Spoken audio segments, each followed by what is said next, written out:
তো বন্ধুরা এইভাবে পুনিং করা হয়ে গেলে, প্রতিটা গাছ পুনিং করা হয়ে গেলে অবশ্যই আপনারা একটা ফাঙ্গিসাইড স্প্রে করে দেবেন। কারণ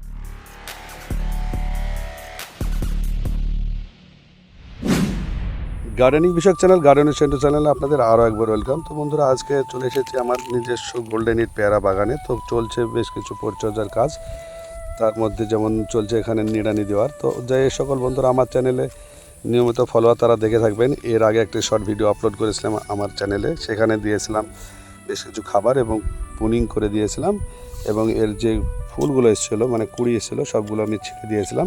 তো তারপরে দেখুন গাছের গ্রোথ কত সুন্দর হয়েছে এবং এই গাছে অনেক ডালে ফুলও চলে এসেছে। তো বন্ধুরা এখন থেকে এই ফুলগুলো আর আমি ছিঁড়ব না, কারণ এই ফুল যেহেতু গরমের সময় এসেছে, এই ফুলটা ফলে পরিণত হয়ে হারভেস্ট করতে করতে প্রায় 4 থেকে 4.5 মাস লেগে যাবে, এবং তখন বর্ষার শেষ, পেয়ারার চাহিদা অলরেডি তখন বেড়ে যাবে। তো বন্ধুরা এখন যে করণীয় সেই করণীয় নিয়ে আজকের এই ভিডিও। তো যে সকল বন্ধুরা গোল্ডেন ইট পেয়ারা নতুন চাষ করেছেন তারা অবশ্যই এই ভিডিওটি সম্পূর্ণ দেখবেন, এবং ভালো লাগলে অবশ্যই একটি লাইক শেয়ার ও কমেন্ট করবেন। তো বন্ধুরা এটা চলছে জুন মাসের 3rd উইক, আর এই 3rd উইকে এই গাছের কী কী পরিচর্যা করব সেগুলো প্রথম থেকে আপনাদের শুরু করছি। সেটা হচ্ছে প্রথমে যেগুলো করব, যেই ডালগুলো নিয়ে আপনার ফুল চলে এসেছে সেই ডালগুলোকে আমি ফুল যে মানে বোটাতে এসেছে তার একটি পাতা উপর থেকে আমি এগুলো কেটে দেব, এবং যে সব ডালগুলো নিয়ে ফুল এখনও আসেনি সেই ডালগুলো করব কি 3 জোড়া পাতা রেখে 1 2 3 জোড়া পাতা রেখে আমি এটা কেটে দেবো। এটা কেটে দেওয়ার ফলে কী হবে, এইখান থেকে যে কুশিটা বেরোবে সেখানে ফুল নিয়েই বেরাবে, এবং এইভাবে প্রতিটা গাছকে একটা নির্দিষ্ট শেপ রেখে আমি কিন্তু কেটে দেবো।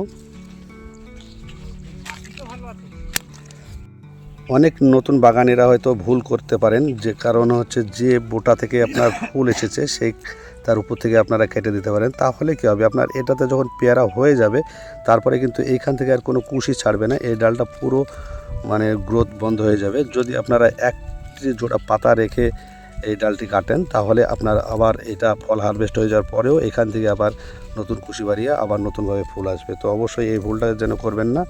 অবশ্যই যে বোটাতে ফুলটা এসেছে তার একটি পাতা অন্তত ছেড়ে, মানে 1 জোড়া পাতা ছেড়ে সেখান থেকে পুনিংটা করে দেবেন।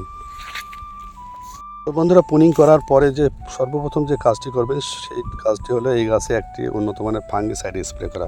কারণ এই যে কাটা অংশগুলো এখন যেহেতু বর্ষা শুরু হয়ে গিয়েছে, মানে বৃষ্টি তেমন হচ্ছে না, তবু মাঝে মাঝে 1-2 দিন বৃষ্টি হচ্ছে, তো এই ফাঙ্গাস যেন না লাগে এই কাটা অংশে, সেই জন্য অবশ্যই একটি ফাঙ্গিসাইড স্প্রে করবেন।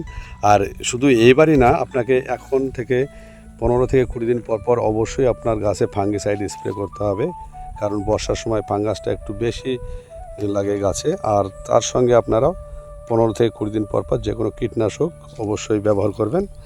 আর চেষ্টা করবেন মাসে অন্তত একবার এই গাছে মাইক্রোনিউট্রন দেওয়া। আপনারা যে কোনো কোম্পানি দিতে পারেন যেটা আপনার এলাকায় পাওয়া যায় ভালো মানের।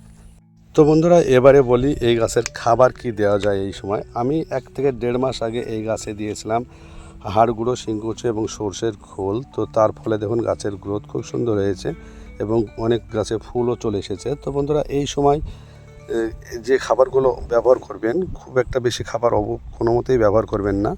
এই ধরনের যদি আপনাদের গাছ হয়ে থাকে তাহলে 25 গ্রাম 10-26 এবং 25 গ্রাম ডিএপি দিতে পারেন। আর তার সঙ্গে দিবেন অবশ্যই একটা ভালো কোম্পানির মাইক্রোরাইজার, এবং যেটা দানা বিষ ডন 3 আপনার, তারপরে এই ধরনের ফেরোডন, এই ধরনের বিভিন্ন দানা বীজ যেগুলো থাকে সেইগুলো আপনারা ইউজ করতে পারেন। তাছাড়া অতিরিক্ত খাবার এই সময় দেবেন না। অতিরিক্ত খাবার দিলে যেহেতু এমনি বর্ষাকালে গাছের গ্রোথ এমনি বেশি হয়ে যায়, তারপরেও যদি আপনারা খাবার বেশি দেন তাহলে আপনার গাছের গ্রোথ বেশি হয়ে যাবে, ফুল ফল আসা কমে যাবে। তো অবশ্যই খাবারটার দিকে লক্ষ্য রাখবেন। আর মাইক্রোরাইজার এবং ফেরোডন জাতীয় যে দানা বীজগুলো আছে সেগুলো অবশ্যই গাছে ব্যবহার করবেন এই সময়। তো তারপরেও একটা কথা বলে রাখি আপনার বাগানকে সবসময় আগাছা মুক্ত করে রাখবেন। আমি যেমন দেখুন এখানে ঘাস পচার যে ওষুধগুলো সেগুলো ব্যবহার করেছি, এবং তার সঙ্গে সঙ্গে এই যে গাছের গোড়ার যে অংশগুলো সেইগুলো এইভাবে পরিষ্কার করে দিচ্ছি। এইগুলো মাঝে মাঝেই করবেন।